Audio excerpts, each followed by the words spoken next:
অভ্যুত্থানের পর থেকে শহরে আমরা ডাকাতির কাহিনী জেনেছি। সে সময় মানুষের সামাজিক প্রতিরোধ এই ঘটনা ঠেকিয়ে দিয়েছে। আমরা দেখেছি বন্যার সময় সরকার ও প্রশাসনের ভূমিকা অপ্রতুল। দেশের বিভিন্ন মন্দিরে হামলা হয়েছে। আমরা যথাযথ নিরাপত্তার কথা জানালেও সেখানে সরকার যথাযথ ভূমিকা নিতে পারে নাই। আজকে এসবের পরম্পরায় মাজারের উপর হামলা হচ্ছে। এসব ঘটনায় সরকারের কাছ থেকে যে প্রতিক্রিয়া মানুষ আশা করেছিল তা পূরণ করতে পারেনি সরকার। কেন আইন শৃঙ্খলা বাহিনী কাজ করছে না এ বিষয়ে সরকারের কাছ থেকে কোনো বক্তব্য পাওয়া যায়নি। যে কোনো ইস্যুতে সরকারের তৎপরতা খুবই মন্থর ও ধীর গতির। সরকারকে মনে রাখতে হবে তারা গণ অভ্যুত্থানের সরকার। ছাত্র জনতার অভ্যুত্থানের আকাঙ্ক্ষাকে যদি তারা ধারণ করতে না হবে তা হবে দেশের জন্য সবচেয়ে ক্ষতিকর। মন্দির মাজার যারা ভাঙছে তাদের বিরুদ্ধে এখনো আমরা কেন আইন শৃঙ্খলা বাহিনী ব্যবস্থা নিচ্ছে না এই প্রশ্ন আমরা সরকারের কাছে রাখছি।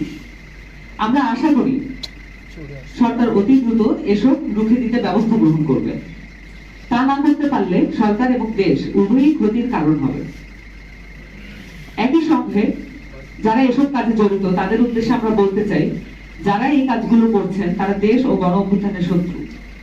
ফ্যাসিবাদের বিভিন্ন দেশি বিদেশি মিত্র শক্তি এই মুহূর্তে গণ অভ্যুত্থানকে ভিন্ন কাজে প্রবাহিত করার চেষ্টা করছে। এসব ঘটনা তাদের কাজে রসদ যোগাচ্ছে। আমাদের মনে রাখতে হবে যারা এসব ঘটাচ্ছে তারা বাংলাদেশের বিপক্ষে দাঁড়াচ্ছে। আমরা সরকারের কাছে দাবি জানাচ্ছি এসব ঘটনার পিছনে কাদের উস্কানি আছে তা খতিয়ে দেখা। বাংলাদেশের জনগণের কাছে আমাদের আহ্বান, গণ অভ্যুত্থান রক্ষার দায়িত্ব আপনাদের। ফলে যারাই গণ অভ্যুত্থানকে প্রশ্নবিদ্ধ করতে চায় তাদেরকে সামাজিকভাবে প্রতিহত করুন। সবাইকে মনে রাখতে হবে আইন নিজের হাতে তুলে নেওয়া অপরাধ। ফলে যারা মব জাস্টিস সহ নানান কিছুতে অংশগ্রহণ করছে তাদেরকেও গ্রেফতারের দাবি জানাচ্ছি আমরা। আমাদের মনে রাখতে হবে বিভিন্ন রাজনৈতিক, প্রশাসনিক, সামাজিক, সাংস্কৃতিক সংগঠনের ব্যানারে ফ্যাসিবাদী শক্তি পুনর্বাসন প্রক্রিয়া চলছে। এর ব্যাপারে আমরা সজাগ আছি। একই সাথে এই বিষয়ে জনগণকে সজাগ থাকার আহ্বান জানাচ্ছি। সাংবাদিক বন্ধুগণ, জাতীয় নাগরিক কমিটি তরুণদের নেতৃত্বে তৈরি হওয়া একটি প্ল্যাটফর্ম। আমরা আমাদের সামনের দিনে বাংলাদেশকে গড়ে তোলার জন্য তরুণ সহ সকল নাগরিককে এই প্ল্যাটফর্মে একত্রিত করতে চাই। রাষ্ট্র পুনর্গঠনে জনগণকে আমরা সম্পৃক্ত করতে চাই। মানুষের মধ্যে যে গণতান্ত্রিক সমাজ গঠনের আকাঙ্ক্ষা তৈরি হয়েছে তাকে বাস্তবতায় পরিণত করতে চাই আমরা। এরই মধ্যে সংস্কারের লক্ষ্যে 6টি কমিশন গঠন করেছে সরকার। আমরাও বিভিন্ন শ্রেণী পেশার মানুষ এবং বিশেষজ্ঞদের মতামত একত্রিত করে প্রস্তাবনা তুলে ধরব কমিশনের কাছে। আমরা চাই কমিশনগুলো তাদের কাজের সময় আন্দোলনরত সকল শক্তিকে সাথে নিয়ে কাজ করবে, যেন ঐক্যমতের মধ্য দিয়ে এসব সংস্কার পরিকল্পনা তৈরি হয়। বন্ধুরা, ফ্যাসিস্ট পতনের 1 মাসের উপর সময় চলে গেছে, কিন্তু এখনো শহীদদের নামের তালিকা সম্পূর্ণ করেনি সরকার। এই বিলম্ব গ্রহণযোগ্য নয়। অনেকে আহত আছেন যারা সুচিকিৎসা পাচ্ছেন না। প্রত্যেক দিনই বিভিন্ন পত্রপত্রিকায় এ সংক্রান্ত খবর আসছে। সরকার অবিলম্বে এই বিষয়ে পদক্ষেপ গ্রহণ করবে, এই বিষয়ে আমরা আহ্বান জানাচ্ছি। সকল শহীদ ও আহতদের নামের তালিকা দ্রুততম সময়ের মধ্যে প্রকাশ করতে হবে। আহতদের জন্য সুচিকিৎসার বন্দোবস্ত করা সরকারের দায়িত্ব, সরকারকে তা নিশ্চিত করতে হবে। আমাদের আগের প্রেস রিলিজে ঘোষিত হয়েছে 8 দফা, আমাদের 8টি কার্য পরিধি। আমি আর সেটা নতুন করে পড়লাম না। আমার নাম সামাতা শাহীন, আমি মুখপাত্র জাতীয় নাগরিক কমিটি। এই মুহূর্তে আপনাদের সামনে বক্তব্য এবং আপনাদের প্রশ্নের উত্তরের আগে কিছু কথা বলবেন নাসির আব্দুল্লাহ, আহ্বায়ক জাতীয় নাগরিক কমিটি।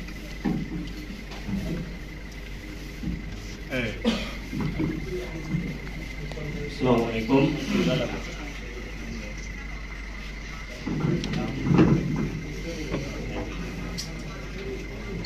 প্রিয় সাংবাদিক বন্ধুগণ এবং দেশবাসী যারা আপনারা দেখছেন এবং ভবিষ্যৎ বিভিন্ন চ্যানেল বা মিডিয়ার মাধ্যমে আমাদের বক্তব্যগুলো দেখবেন, সকলকে জানাচ্ছি আপনাদেরকে অভিনন্দন। কারণ আপনারা রক্ত এবং আপনাদের সে আহত শরীর বা অঙ্গ দিয়ে এই দেশকে স্বাধীন করেছেন একটি ফ্যাসিস্ট রেজিমের পক্ষ থেকে, এবং 1 দফার ভিত্তিতে। সেই 1 দফাটি ছিল ফ্যাসিস্ট যে ব্যবস্থা রয়েছে সেটা বিলোপ এবং নিউ পলিটিক্যাল সেটেলমেন্ট, যেটাকে আমরা বলি নতুন রাজনৈতিক বন্দোবস্ত।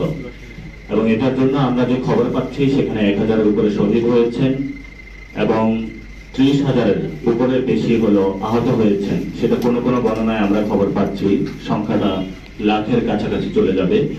এবং তারা চিকিৎসা পাচ্ছে না, যারা শহীদ হয়েছেন তারা আমাদের কাছে এসেছেন, অনেকের নাম এখন এন্ট্রি হয়নি।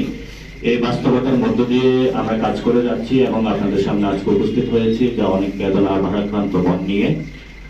আমাদের আজকের এই প্রোগ্রামের যে মূল উদ্দেশ্য সেটা হলো গত 8 সেপ্টেম্বর আমরা যখন শহীদ মিনারে শহীদদের শপথ নিয়ে এবং শহীদ ফ্যামিলির যে অর্পিত দায়িত্ব সেটা নিয়ে আপনাদের সামনে আত্মপ্রকাশ করে কাজ শুরু করেছিলাম।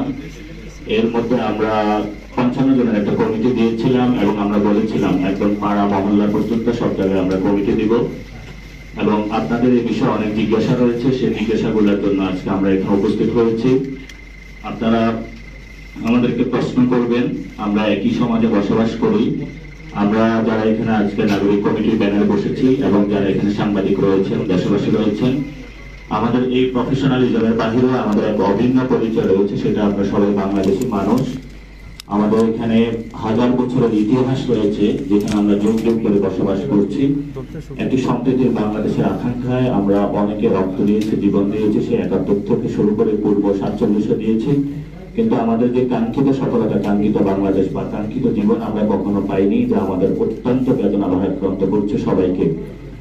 তো এই জায়গা থেকে আমরা সবাই সম্মিলিতভাবে বাংলাদেশি যারা মানুষ রয়েছি কিভাবে সামনের দিনগুলোতে একসাথে ঐক্যবদ্ধ হতে পারি এবং আগামীতে কাজ করতে পারি, সেজন্যই আসলে আমাদের এই নাগরিক প্ল্যাটফর্মের যাত্রা। এবং আপনাদের যে প্রশ্নগুলো রয়েছে সেগুলো প্রশ্নগুলো আপনারা বলবেন টু দ্য স্পেসিফিক পয়েন্টে, কোনো অসৎ উদ্দেশ্য বা একটু পেঁচানোর জন্য সেভাবে যদি একটু চিন্তা না করে, আপনি আমার ভাই, আপনি আমার বোন, আমি আপনার ভাই, আমি আপনার বোন, একসাথে আমরা আগামী বাংলাদেশে কাজ করব। একদম মন খুলে দিল খুলে সবাই প্রশ্ন করবেন, আমরা মন খুলে দিল খুলে উত্তর দিব এবং কিভাবে আমরা কাজ করতে চাই সে বিষয়ে আপনাদের সামনে একটা পরিকল্পনা আমরা দিব। তো আমরা এখন প্রশ্ন উত্তর সেশনে চলে যাব। তো যারা কোশ্চেন করতে চান আপনারা একটু কাইন্ডলি কোশ্চেন করবেন। তো আমরা এখানে একটা বিষয় হলে ভালো হয়, আপনারা প্রশ্নগুলো করবেন একদম ছোট্ট করে, আমরা প্রশ্নগুলো শেষ হলে তারপরে একসাথে সেগুলো নোট নিয়ে রাখবো, একসাথে উত্তর দিয়ে দিব।